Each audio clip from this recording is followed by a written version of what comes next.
Hola chicos, ¿cómo están? Espero que estén todos muy bien. Vamos hoy con la sesión número 8, producción y coste 5, la quinta parte de este tema de producción y coste que corresponde a nuestro curso de estructura de mercado y turismo. Hoy vamos a continuar viendo la relación entre los costes medios, coste variables medio y coste marginal, y vamos a ver dónde se sitúa el mínimo y el óptimo de explotación.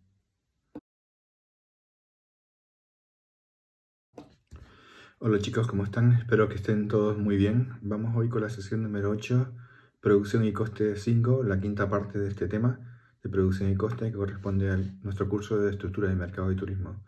Hoy vamos a continuar viendo la relación entre los costes medios, coste variables medio y coste marginal, y vamos a ver dónde se sitúa el mínimo y el óptimo de explotación.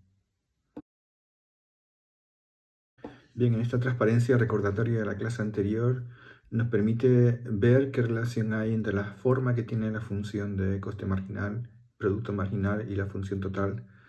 la función de producción total de corto plazo de la empresa. Cuando tenemos una función de producto total de corto plazo, como la que tenemos en el gráfico, con una pendiente siempre decreciente, eso va a dar lugar siempre a una función de producto marginal que es decreciente desde el principio y por tanto una función de coste marginal que es siempre creciente desde el principio. En la segunda línea, como vimos en la última clase, una función de producción de corto plazo que tiene una pendiente creciente al principio y decreciente al final da lugar a una función de producto marginal con forma de U invertida, que a su vez genera una función de coste marginal con forma de U y que sí que genera una función que es realista. Las diferencias entre ambas funciones son importantes. Si como consecuencia del aumento en la demanda de la empresa vimos que esto va a generar que la empresa requiera aumentar la contratación de factores productivos, la función de producción de la primera línea va a dar lugar a una función de producto marginal que es decreciente, a una función de coste marginal que es creciente, y por tanto eso implica que el aumento en la contratación de factores productivos va a estar siempre acompañada de un aumento en los costes de producción de la empresa. Mientras que en la segunda línea, si la empresa, como consecuencia de un aumento en la demanda, requiere un aumento en la contratación de factores productivos, si la empresa está situada en el tramo creciente de la función de producto marginal, eso implica que las nuevas unidades de producto de factor variable contratada van a presentar una productividad mayor y por tanto generan una disminución en el coste marginal por unidad producida en la empresa. Por tanto, las nuevas unidades producidas por la empresa van a van a presentar un coste inferior a las anteriores.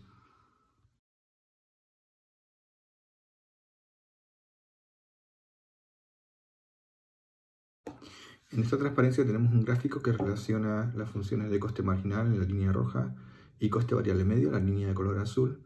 Y la relación que encontramos es que la función de coste marginal corta la función de coste medio en el punto mínimo de la función de coste medio. Para entender la relación entre ambas podemos ver un ejemplo. Pensemos, por ejemplo, que la facultad convoca un concurso, la mejor clase de la facultad le asigna un premio y el concurso se asigna o el premio se asigna en función de la nota media de cada clase. Supongamos que la nota media de esta clase fuera de un 7 y hay un alumno que se incorpora nuevo a esta clase y ese alumno que se incorpora nuevo a esta clase tiene una nota media que es inferior a la media. Supongamos que este alumno tenga una nota media de 6. Es decir, la pregunta que podemos plantearnos es qué ocurre con la media de la clase después de la incorporación de este alumno. Como la nota media del alumno es inferior a la media de la clase, su incorporación generará una reducción en la nota media de la clase. Por tanto, siempre que la nota del nuevo alumno esté por debajo de la media va a disminuir. En cambio, si el alumno que entra nuevo en la clase tiene una nota que es superior a la media de la clase, después de su incorporación a la clase, la nota media de la clase subirá. Por tanto, si el alumno nuevo tiene una nota que es superior a la media va a subir.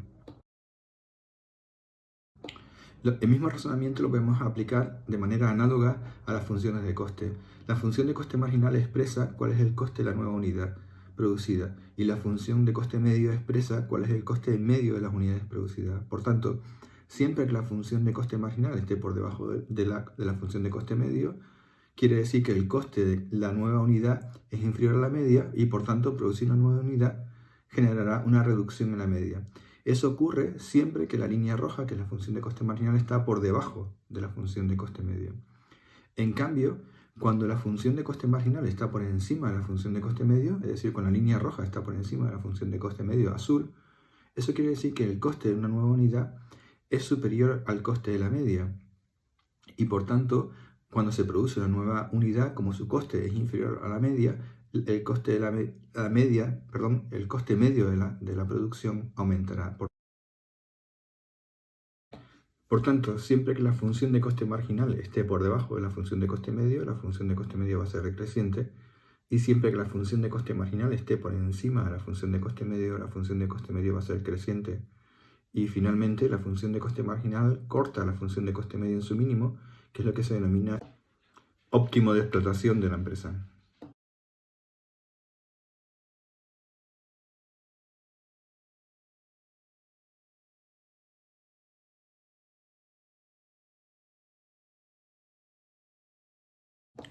En esta transparencia tenemos un gráfico con una función de coste marginal en forma de U, por tanto se deriva una función de producto marginal también con forma de U y por tanto una función de producto marginal que es más realista.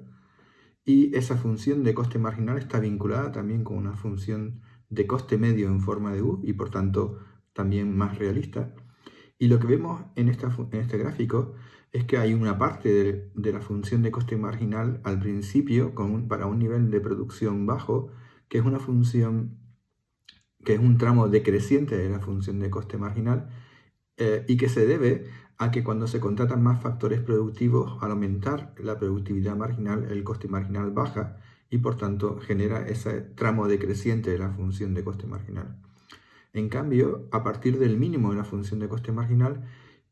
la función de coste marginal empieza a crecer y eso se debe a que la productividad marginal de los factores variables empiezan a disminuir. Y empiezan a disminuir porque empiezan a aparecer los rendimientos del factor variable y como consecuencia de una saturación del factor fijo de la empresa.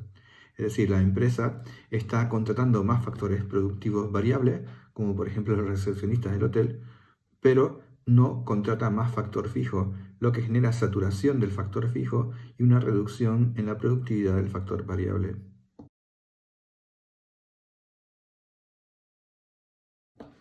En esta transparencia tenemos dos empresas con dos tamaños de planta diferentes. La empresa con el tamaño de planta ATS1, que corresponde a un nivel de inversión de factor fijo bajo, y la inversión o la producción, la función de coste ATS2, que corresponde a una función de producción con un nivel de inversión en capital fijo K alto.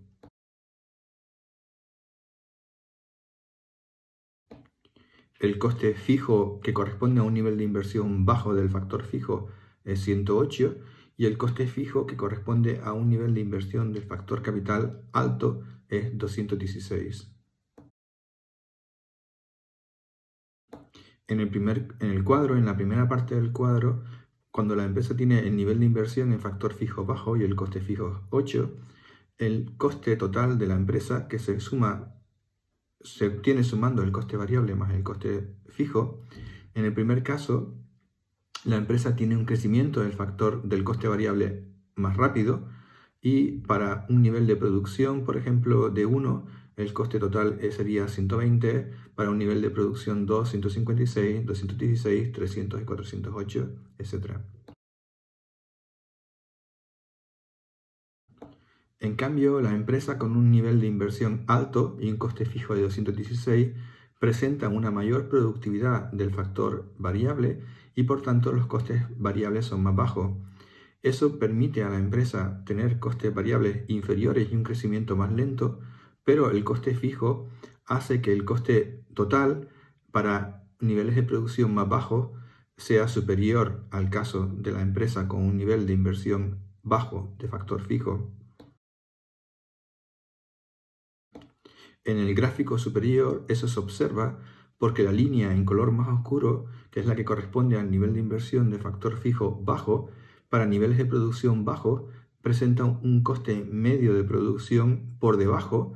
del del coste medio de producción para un nivel de inversión de factor fijo alto y que corresponde con la línea de color más claro. Por un lado, el crecimiento más lento del coste variable en la empresa con un nivel alto de factor fijo, la ATS2, y por otro lado, además también que la distribución del coste fijo entre el nivel de producción se hace mayor a medida que aumenta la producción. Eso da lugar a que a partir de un nivel de producción de 4, la función de producción ATC2, que es la que corresponde a un nivel de inversión de factor fijo alto, presenta costes medios